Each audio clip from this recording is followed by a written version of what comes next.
오늘 본 말씀의 제목은 그리스도와 동행하는 삶, 그리스도와 동행하는 삶입니다. 어떻게 하면 우리가 그리스도와 같이 동행하면서 살 것인가 나누기를 원합니다.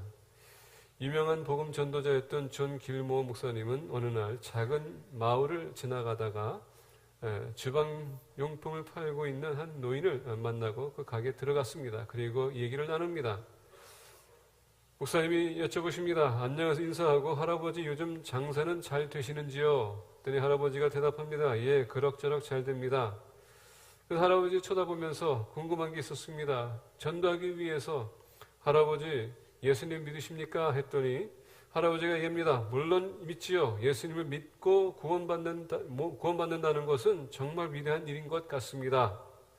그래요. 그렇지만 그것보다 더 위대한 일이 있죠. 라고 목사님이 말씀하십니다.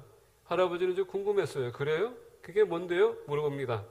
그건 나를 구원해 준 그분과 동행하는 것이죠. 예, 그렇습니다. 여러분, 우리가 예수님 믿는 거 좋아요. 구원받고, 우리가 믿고 구원받는 거 좋습니다. 그리고 우리는 믿고 구원받고 천국 가는 거에 우리 관심이 많습니다. 근데 우리가 천국까지 가기까지는 아직 시간이 남아 있습니다. 이 세상에 살아가야 될 텐데, 우리가 어떻게 살아갈 것인가? 이게 참 중요합니다. 우리가 어떻게 살아가는 데 있어서 주님이 우리와 동행한다면 우리는 바른 길로 갈 수 있는 것이고 천국에 도달할 수 있는 것입니다. 주님의 역할은 뭡니까? 우리와 함께 하시며 현존하신 하나님께서 우리와 함께 해주시는 것이고 우리 인도해 주셔서 마지막 날에 천국에 들어가는 것, 그 길을 보여주시는 것입니다. 그래서 우리는 주님과 동행하는 삶을 살아야 돼요. 특히 기독교인이 아닌 하나님의 제자라면, 주님의 제자라면 우리는 반드시 주님과 동행해야 됩니다. 주님과 동행하기 위해서 오늘 본 말씀 보니까 몇 가지 진리를 가르쳐 주는데 우리가 진리 통하여서 도전받기를 원합니다. 첫 번째로 본 말씀 보니까 7절서부터 10절에 이렇게 얘기합니다. 그러므로 무엇이든지 내게 유익하던 것을 내가 그리스도를 위하여 다 해로 여길 뿐더러. 자, 이 7절을 우리가 보기에는 그러나 무엇이든지 내게 유익한 것을 내가 그리스도를 위하여 다 해로 여길 뿐더러 라고 했습니다. 그동안 본인이 무엇을 유익하다고 생각했을까요? 바로 위에 보게 되면 사도 바울은 자기 자신을 소개합니다. 본인은 원래 유대인이요 벤자민 지파라고 했습니다. 그러면서 바리새인이요 그리고 율법은 흠이 없는 사람이라고 했습니다.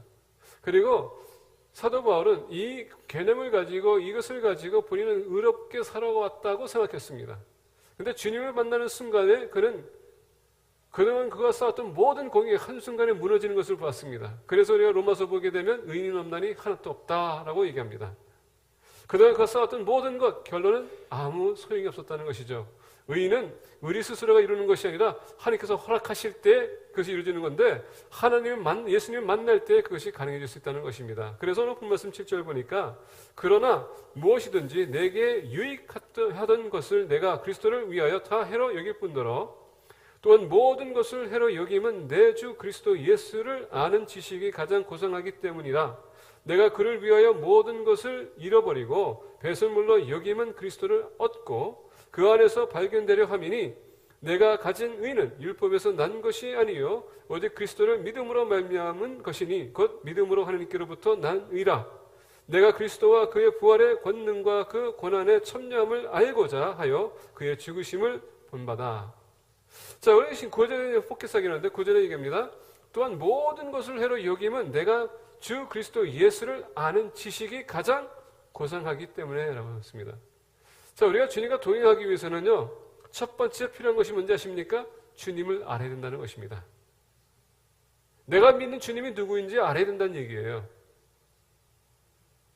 내가 믿는 주님이 누군지를 알아야지 그 믿음에 대해서 우리가 더욱더 확신해지는 것이고 구원에 더욱더 확신해지는 것이고 구원의 확신이 올 때에 천국이 그만큼 우리에게 더 확신이 된다는 얘기입니다. 그래서 오늘 본 말씀 보니까 사도 바울이 그동안 내가 써왔던 이 모든 것 결국 나에게 아무런 유익한 것이 없다. 내가 주님을 발견하는 것, 주님 아는 것, 이것이야 가장 귀한 것이다. 그래서 본 말씀 8절 보니까 예수를 아는 지식이 가장 고상하니 여기서 보게 되면 여기서 보니까 surpassing value라는 나왔습니다.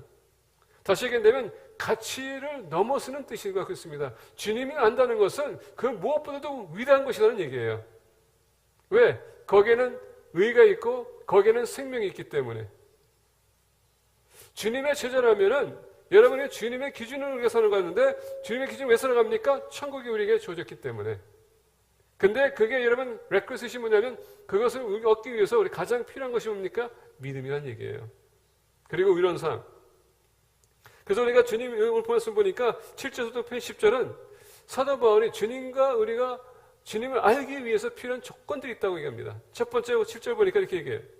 그러나 무엇이든지 내게 유익하던 것을 내가 그리스도를 위하여 해로 여길 뿐더러 또한 모든 것을 해로 여김은 여기서 해라는 것은 waste라는 단어를 씁니다. 배설물이라는 얘기하는 것입니다. waste. 이건 여러분 배에서부터 먹었을 때 차잖아요. 그러면 반드시 이것을 우리가 풀어야 돼요. 이번에 베트남 갔더니 몇 사람이 변비 걸렸습니다. 예, 변비 걸리게 되면 어떻게 됩니까? 많이 못 먹어요. 먹고 싶어도 못 먹습니다. 그것을 풀어야지 해결해야지만은 먹을 수 있어요. 그렇죠? 그러니까 결국은 이 안에 있는 것은 내게 있는 것은 별로 도움이 안 된다는 얘기입니다. 왜냐? 이게 계속 있으면 이게 독이 될 수도 있고요. 결국 이거로 인해서 내가 병 걸릴 수도 있는 그런 위기가 올 수 있다는 얘기입니다. 그러다 보니까 풀어줘야 되는 겁니다. 사도 바울이 무슨 얘기하냐면 지금 그동안 그가 싸웠던 것 그것이 결국 왜 좋지 않는가? 그거로 인해서 주님 아는 데 이렇게 방해가 됐다는 얘기예요. 그동안 바리새인으로서 여러분 살아왔던 그 삶, 율법적인 차원에서 그가 여태까지 살아왔던 삶, 이 결론은 이런 것들이 그리고 여러분 고정 개념이 예수님 알게 하는 데 있어서 큰 방해가 됐다는 얘기입니다. 그동안 쌓았던 지식, 이게 방해됐다는 얘기예요. 그런 나에게 아무런 도움이 없고 그 결론은 아무런 도움이 없다 보니까 주님 아는 데 방해가 됐고 그러다 보니까 내가 교회를 핍박하고 믿는 사람들을 핍박하고 그런 역할에 그가 앞잡이가 됐다는 얘기입니다. 주님을 우리가 알기 위해서는 그동안 여러분들이 쌓았던 지식, 여러분 문화적인 것, 전통적인 것 이것을 우리가 내려놓을 필요가 있어요.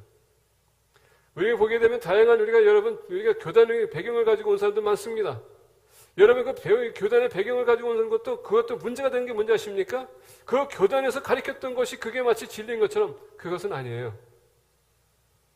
전통을 우리가 의지하는 것이 아니라 하나님 말씀을 의지해야 되는 것입니다. 주님을 알기 위해서는 이런 것을 우리가 내려놓고 정말 하나님의 말씀이 무엇을 가르쳐주고 있는지 우리가 봐야 된다는 얘기입니다. 썩어질 것을 위해서 우리가 사는 것이 아니라 그것을 여러분 빨리 만약 주님을 우리가 알기 위해서 노력해야 되는데 만약에 그게 방해가 된다면 그것을 여러분의 삶에 제거해 주시라는 것입니다. 내려놓으시라는 얘기예요. 어떤 분들은 그동안 내가 쌓았던 지식과 내 경험과 노하우 이것을 가지고 주님을 알라고 할 때가 많습니다. 그것은 여러분 주님 아는 데 있어서 장애가 된다는 얘기입니다. 그래서 오늘 본 말씀 보니까 사도 바울이 내가 그것을 배설물로 여긴다. 해로 여긴다. 불필요한 것이다. 주님을 알기 위해선 여러분들 스스로가 여러분들 노력 가지고는 안 된다는 얘기예요. 그래서 출발점이 예수님을 영접하는 것이고 성령님이 내재하실 때에 영적 지혜를 넓혀주시면서 어떻게 됩니까? 주님을 우리가 더욱더 말씀을 접할 때 아는 것입니다. 그래서 오늘 말씀 보니까 주님을 알게 하게 하는 모든 방해물 그것을 우리가 제거하라.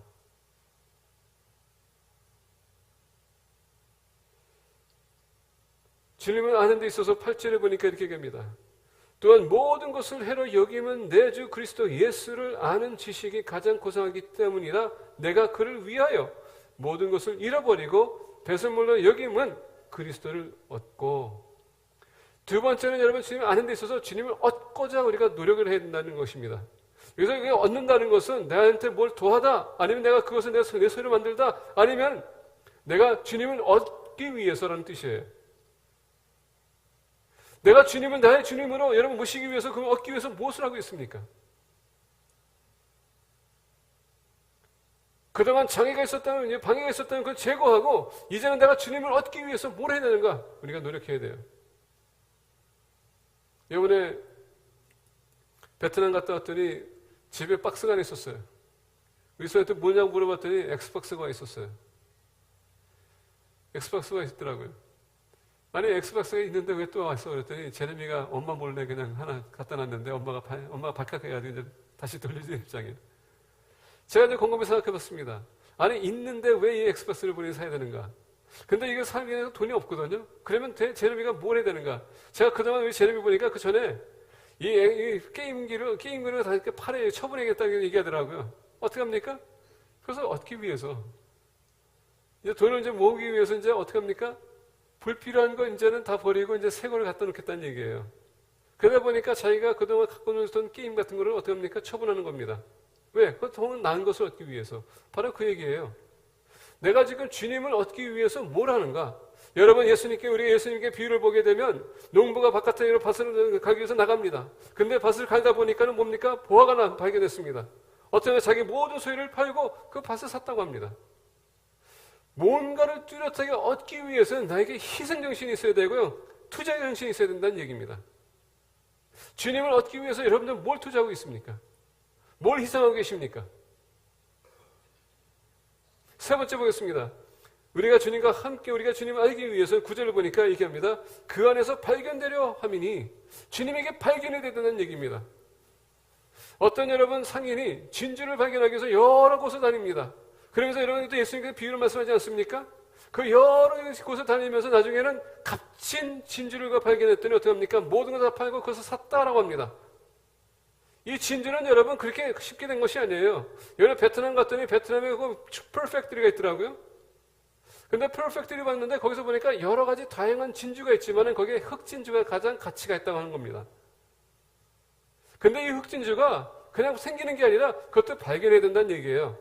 과정도 있고요. 과정도 있지만은 우리 얼마나 고생하고 희생하고 자기 것을 만들기 위해서 희생하는지, 얼마큼 시간이 투자됐는지 이게 중요하다는 얘기입니다.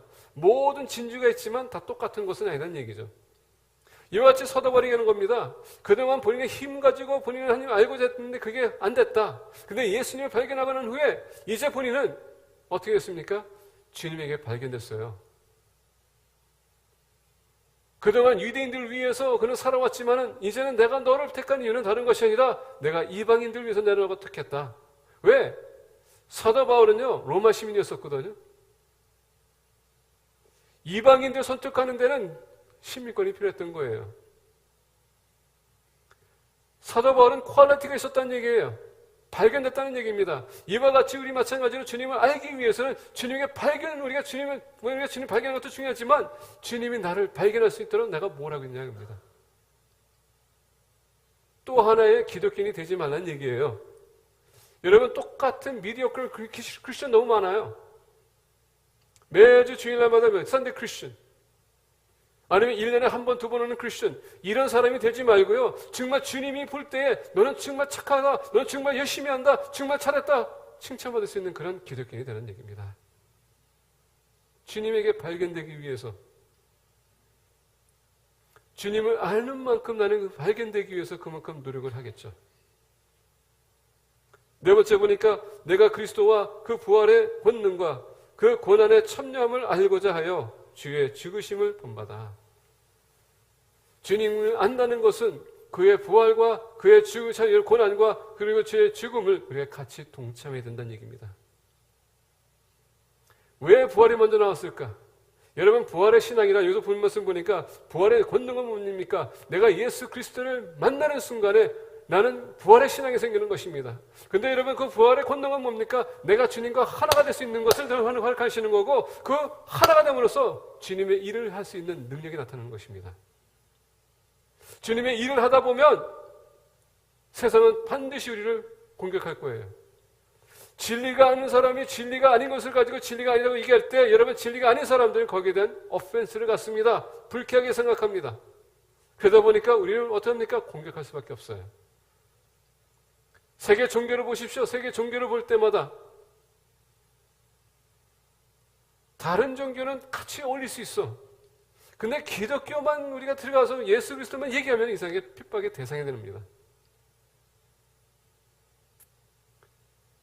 근데 주님께서 말씀하지 않습니까? 우리는 세상이 나를 미워했기 때문에 우리 또한 미워할 것이다.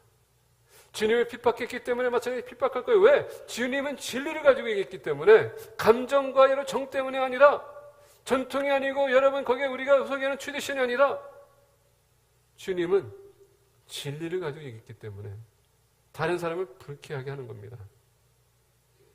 진리는 진리가 아닌 것을 불쾌하게 하고요, 부딪히게 하고 대립하게 하는 것입니다. 그래서 우리는 계속 핍박받는 거예요.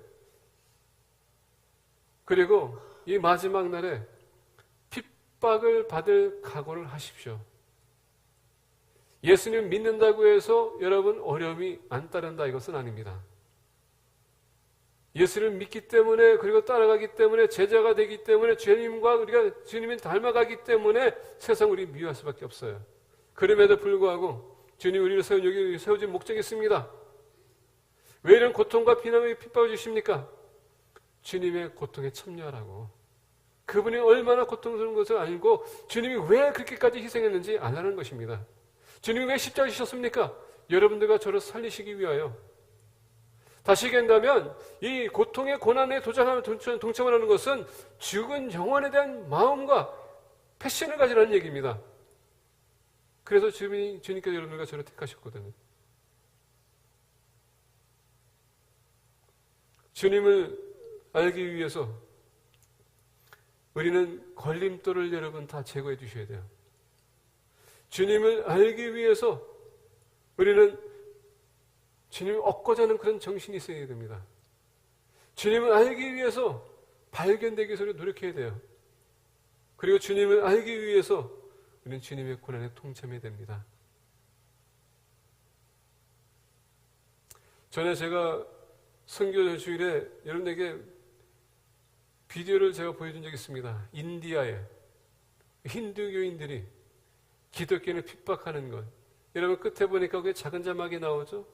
어떤 어린아이가 핍박당하고 나중에는 그 기름을 부어가지고 타면서 화상 입었습니다. 그때 선교사님 지나가다 도와주기 위해서 도와주면서 하느님 질문이 그래도 주님을 너가 믿을 거냐? 여러분 아마 우리가 그 비디오를 볼 때에 많은 분들이 감동받고 제가 보니까 눈물을 많이 흘리더라고요. 왜? 왜 눈물을 흘렸습니까?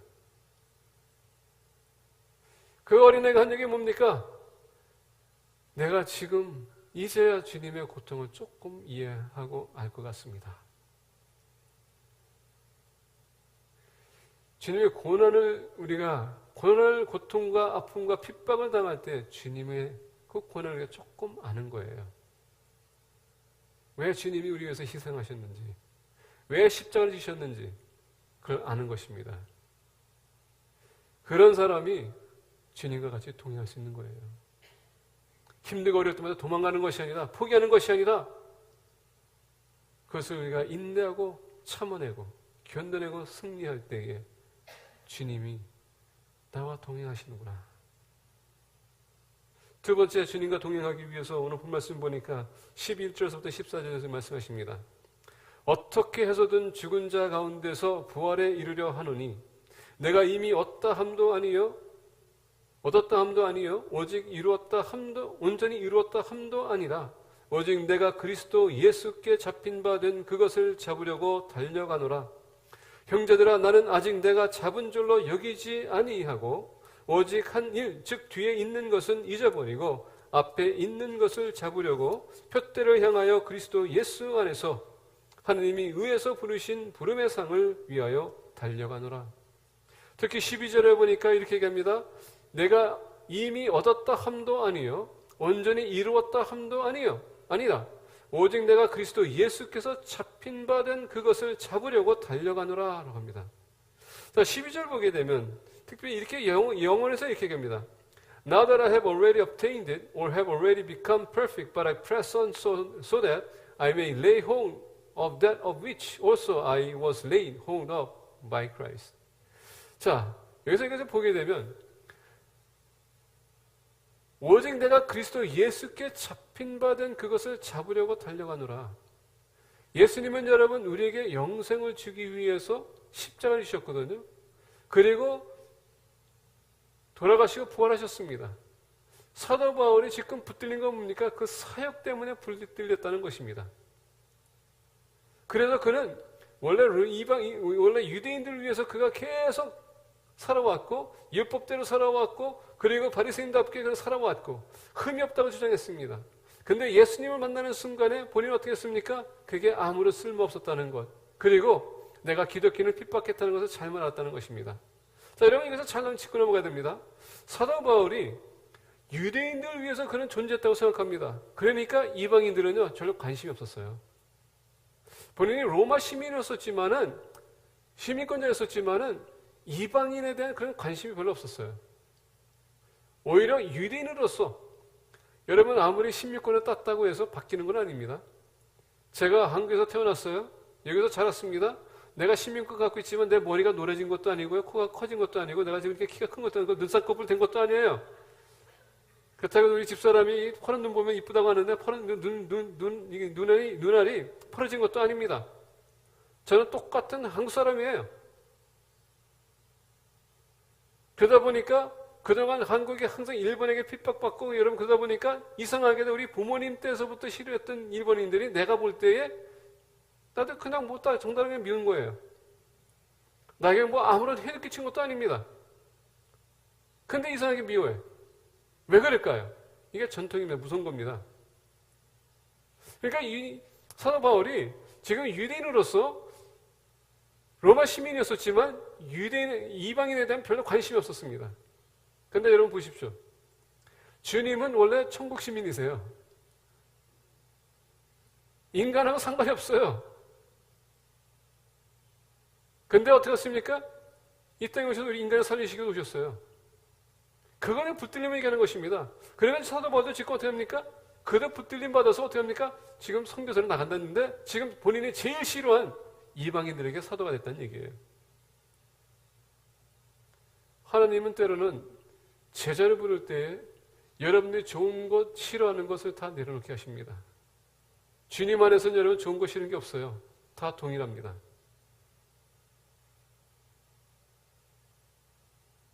그러면서 사도 바울은 지금 주님에게 붙들림을 받고 있다라고 합니다. 주님이 주님과 동행한다는 것은 그의 여러분 손에 우리가 붙들려야 된다는 얘기예요. 그래야지만 우리가 쓰임받을 수 있거든요. 사도 바울은 11절도 보겠습니다. 어떻게 해서든지 죽은 자 가운데서 부활에 이르려 하노니 어떻게 해서든지 죽은 자 가운데서 부활을 이루려 하노니 내가 이미 얻었다 함도 아니요. 자, 주님을 알다 보니까 이제는 죽은 자 가운데서 이제 내가 이제 부활을 이루려고 합니다. 주님 안에서 그것이 가능해지는 거거든요. 주님 알다 보니까 이게 생깁니다. 그러다 보니까 사도 바울이 이제 얘기합니다. 내가 이미 얻었다 함도 아니요. 온전히 이루었다 함도 아니요. 자, 구원은 예수 그리스도를 믿는 순간에 우리가 여러분 구원 받았습니다. 왜? 과거형이에요. 완벽 과거형이기 때문에 예수를 믿는 순간에 우리는 구원받았습니다. 근데 여러분, 그건 영적인 차원에서 우리 영원히 구원받은 겁니다. 이 육신은 아직도 이 세상에 살고 있어요. 과정을 통과해야 되는 것입니다. 우리가 왜 여러분 예수님 우리 구원이 필요한지 아십니까? 구원의 확신이 있어야지 천국 가는 거 확신이 생기는 거 서로 확신이 생기기 때문에 우리가 그래서 천국을 향해서 달려가는 거 아닙니까? 그래서 사도 바울이 하는 것은 뭐냐면 내가 예수 그리스도를 영접했지만 내가 그 구원을 얻기 위해서는 이 세상을 어떻게 합니까? 떠나야 돼. 그러다 보니까 내가 이미 얻었다 함도 아니요 온전히 이뤘다 함도 아니라 오직 내가 그리스도 예수께 잡힌 받은 그것을 잡으려고 달려가노라. 자, 주님에게 붙들렸다 잡혔다고 합니다. 자, 붙들린다고 합니다. 주님에게 붙들리게 되면 여러분 우리가 주님과 동행하는 거예요. 왜? 주님이 어디 가든 우리가 어디 가든 주님이 거기 계시거든요. 근데 사도 바울이 여기서 얘기하는 것은 뭐냐면 내가 가는 것도 주님께서 허락하시지 않으면 갈 수 없어요. 모든 것은 주님의 뜻대로 이루어지는 것이지 내 뜻대로 이루어지는 것이 아닙니다. 그러면 여러분 우리가 정말 주님 안에서 성공적인 삶과 영생 얻은 사람의 삶을 살기 위해서 어떻게 합니까? 그분이 우리를 이끌어줘야 돼요. 그렇게 하기 위해서 우리가 붙들리기 위해서 오늘 본 말씀이 이제 21절에서 14절 몇 가지 우리가 또 진리를 가르쳐 주는데 첫 번째는 이렇게 얘기합니다. 내가 이미 얻었다 함도 아니요 온전히 이뤘다 함도 아니요 라고 합니다. 그건 뭡니까? 미래의 형입니다. 달려가야 돼요. 지속적으로 가야 된다는 얘기입니다. 믿음이라는 것은 신앙생활이라는 것은 한 번 내가 오늘 섬기고 교회 와서 그냥 일주일 동안 할부닝이 타다가 다시 교회 나오는 것이 아니라 매일마다 우리가 주님을 위해서 섬겨야 돼요. 내 구원을 위해서 내가 달려가야 되는 것입니다. 오늘 많은 분들은 예수님은 영접하면 됐지 또 뭐가 있냐? 여러분 그건 잘못된 가르침이에요. 제가 옛날에는 그렇게 가르쳐왔어요. 예수님은 믿으면 되지 뭐 또가 있냐? 아닙니다. 믿는다면은 반드시 거기에 대한 보답이 있어야 된다는 얘기예요. 믿으면은 주님과 같이 동행하는 삶을 살아야 되는 것입니다. 그래서 사도 바울이 얘기하지 않습니까?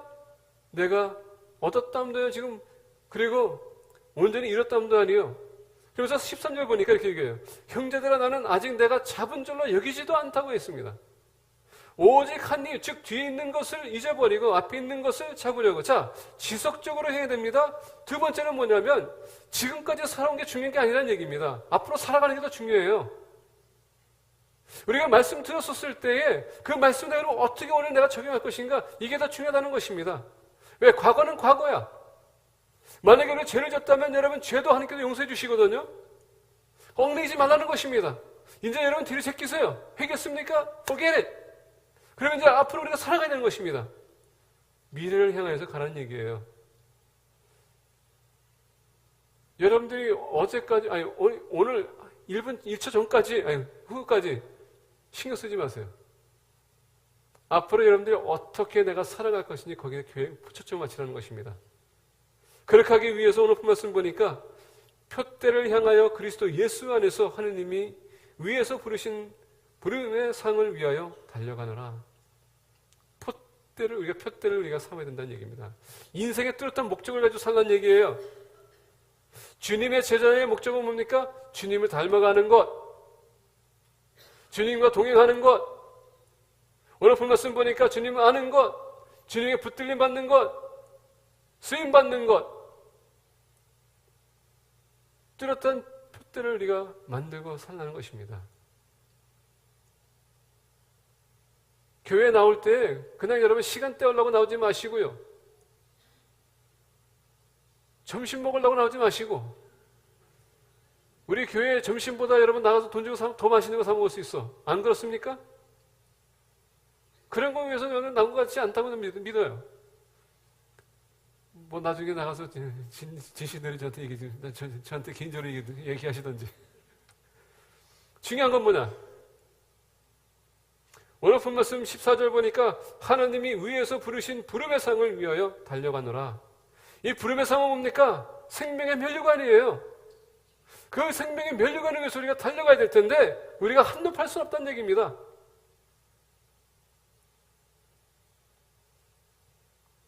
아까운 시간 여러분 엉뚱한 데서 소비하지 마십시오. 이 시간만큼은 다른 데 신경 쓰지 마시고요. 말씀에 신경 쓰세요. 그리고 오늘 이 순간서부터 한 가지 목적을 가지고 우리가 살아가기 원합니다. 여러분, 목적을 우리가 세워야지만 우리가 이탈하지 않습니다. 다른 생각 하지 않아요. 한 목적만 우리가 보고 달려갈 수 있기 때문에. 옆에 계신 분들한테 얘기하십시오. 주님이 여러분들 삶의 목적이 되세요 라고 하면서 여러분들 충고 주십시오. 어쨌거나 그러거나 말거나 주님이 우리의 삶의 목적이 돼요. 그러면 주님을 닮아가기 위해서 노력해야 되는 것입니다. 그렇게 하기 위해서는 주님의 손에 우리가 붙들려야 됩니다. 예수님 하나님께서는 예레미야에게 토기장의 집에 가라고 했습니다. 그 토기의 비유는 뭡니까? 진흙이 계속 그 토기장의 손에 빚어지는 겁니다. 본인이 쓰기 원하는 도가 되기까지. 우리가 주님의 손에 빚어진다는 것은 주님이 쓰기 좋은 도구로 저를 만들어주세요. 그게 우리의 관심이 되어야 돼요.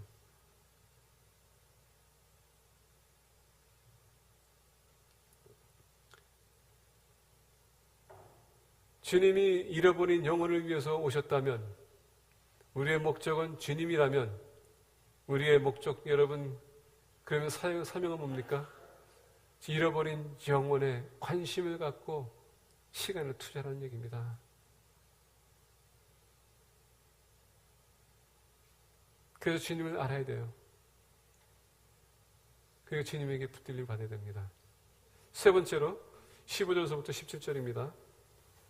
그러므로 누구든지 우리 온전히 이룬 자들은 이렇게 생각할지니 만일 어떤 일에 너희가 달리 생각하면 하나님이 이것도 너희에게 나타내시리라. 오직 우리가 어디까지 이르렀든지 그대로 행할 것이라. 형제들아 너희는 함께 나를 본받으라. 그리고 너희가 우리를 본받은 것처럼 그와 같이 행하는 자들을 눈여겨보라. 사도 바울이 얘기합니다. 그러므로 누구든지 우리 온전히 이룬 자들은 이렇게 생각할지니 만일 어떤 일에 너희가 달리 생각하면 하나님이 이것도 너희에게 나타내시리라. 자, 여러분, 우리의 믿음의 성장은요, 각자가 다 틀려요.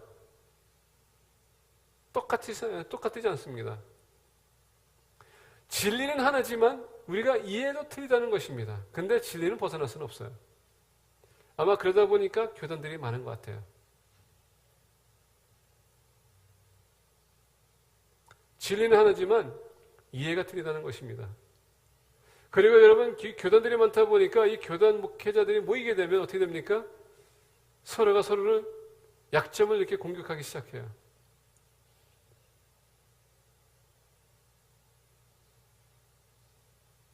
이게 뭡니까? 침례교는 침례라는 단어 때문에 계속 공격을 당하고 있거든요. 그러면 이제 침례 목회자는 그렇게 공격당하면 뭡니까? 세례 가지고 또 공격을 합니다. 이런 쓸데없는 거.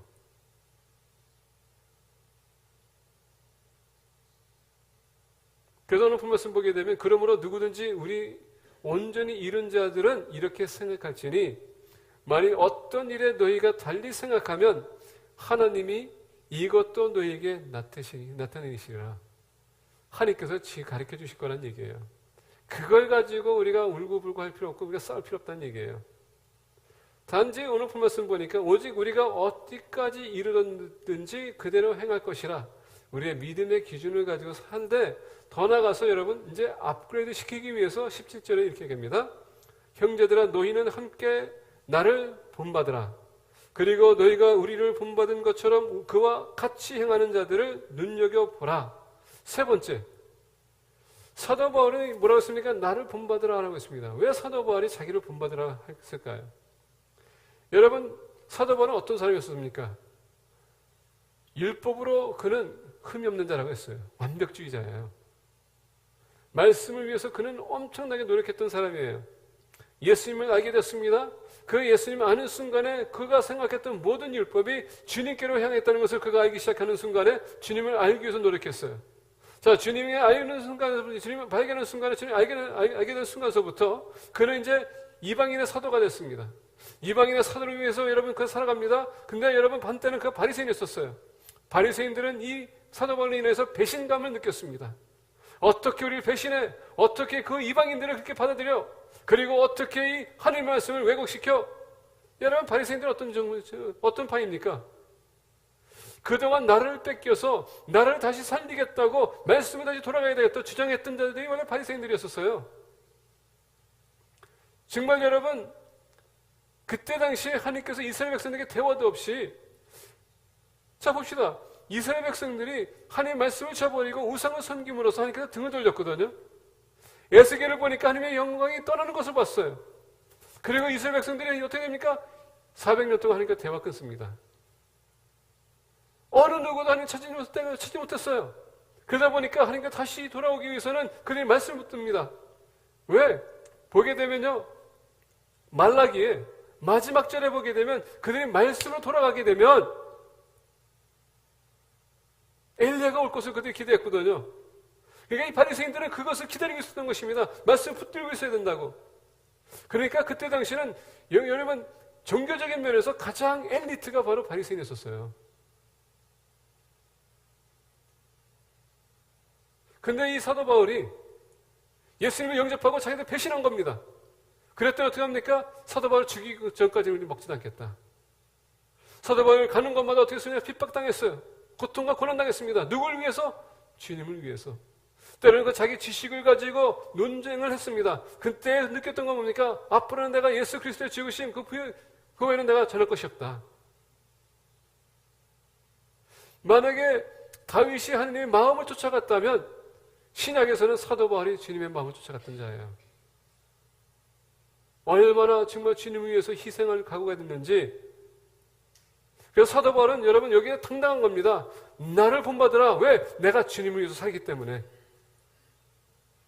근데 여러분 우리가 사도 바울을 본받는 것이 아니라 사도 바울이 왜 이렇게 했냐면 우리가 주님을 본받을 수 없어요. 왜? 말씀은 있지만 이때 당시엔 성경의 말씀이 기록이 되지 않았었거든요. 그러다 보니까 누군가가 가르쳐야 됩니다. 그러니까 사도 바울이 지금 당연히 나를 본받으라는 겁니다. 왜? 말씀을 받은 자이기 때문에. 그렇다면은 우리가 본받을 것은 사도 바울이 정말로 주님이에요.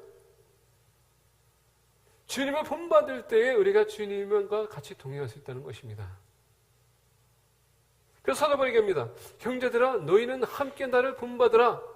그리고 너희가 우리를 본받은 것처럼 그와 같이 행하는 자들을 눈여겨보라.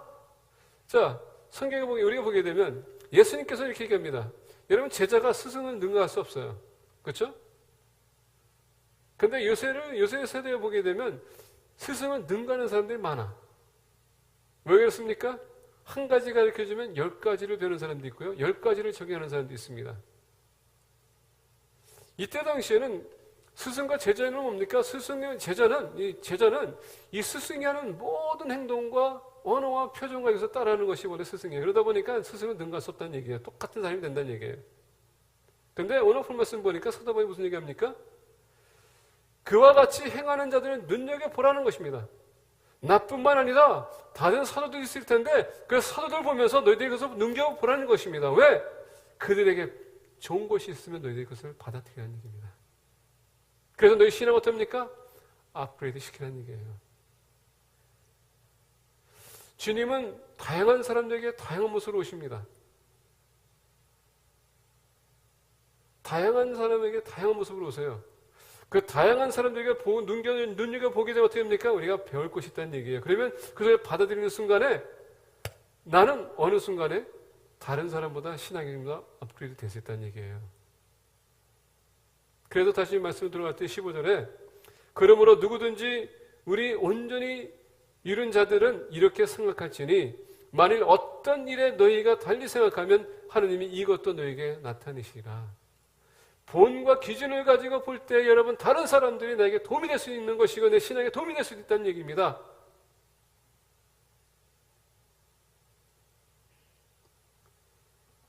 주님을 본받기 위해서 멘토를 여러분 가지라는 것입니다. 신앙생활하는 데 있어서 기도 열심히 하는 사람이 있으면 여러분 그 기도하는 사람한테 가서 기도를 배우라는 것입니다. 말씀을 연구하는 사람이 있으면 그 사람한테 가서 연구하는 것을 배우라는 것입니다. 그렇다고 해서 이단에 빠지면 안 되고요. 사입에 빠지면 안 됩니다. 그래서 여러분 공동체 안에서 우리가 멘토를 구해야 된다는 얘기예요. 그 한 사람을 위해서 주님이 어떻게 역사하시는지 우리가 보는 겁니다. 그리고 내가 그것을 본받는 거예요. 그렇게 하기 위해서 사도 바울이 시작서부터 뭐라고 했습니까? 다시 돌아갑니다. 7절에 그러므로 무엇이든지 내게 유익하던 것을 내가 그리스도를 위하여 다 해로 여길 뿐더러. 주님을 아는 데 있어서 방해되는 것은 다 제거해야 된다는 얘기예요. 근데 아직도 우리는 어리석게도 나의 자신을 신뢰할 때가 많습니다. 내 재산을 신뢰할 때가 많습니다. 내 지식을, 내 능력을. 그러다 보니까 주님을 아는 데 있어서 우리가 실패하는 겁니다. 힘들어지는 거예요. 좌절하는 것입니다.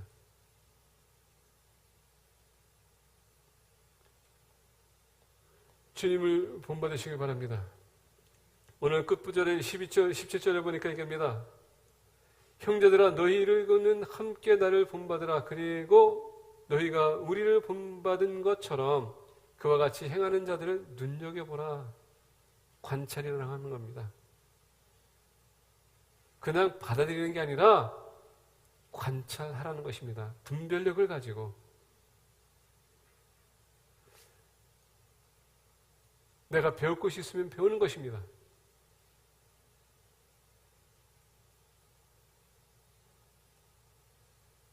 그래서 내가 믿음이 업그레이드 될 때에 내가 주님을 본받는다는 것이 여러분 증명이 되는 것이고, 증명이 된다면 그것이 바로 내가 주님과 동행하고 있다는 것이 증명이 되는 것입니다. 우리 모두가 주님의 오시는 그날까지 주님과 동행해야 됩니다. 마태복음 28장 보게 되면 주님께서 내가 너에게 준 말씀을 가르쳐 지키라. 그냥 거기서 끝났다면요, 우리 정말 힘들 거예요. 어려울 겁니다. 그리고 점검이 안 될 거예요. 근데 주님께서 뭐라고 했습니까? 내가 너와 함께 할 것이다. 주님이 함께 하는 것은 다른 것이 아닙니다. 우리를 관찰하기 위해서, 그리고 우리를 바른 길로 인도해 주기 위해서. 우리의 목적은 여기가 아니라 천국이기 때문에 주님과 동행하는 삶, 주님을 바르게 하십시오. 주님에게 붙들리십시오. 주님을 품받으십시오. 그것이 주님과 동행하는 길입니다. 기도하겠습니다.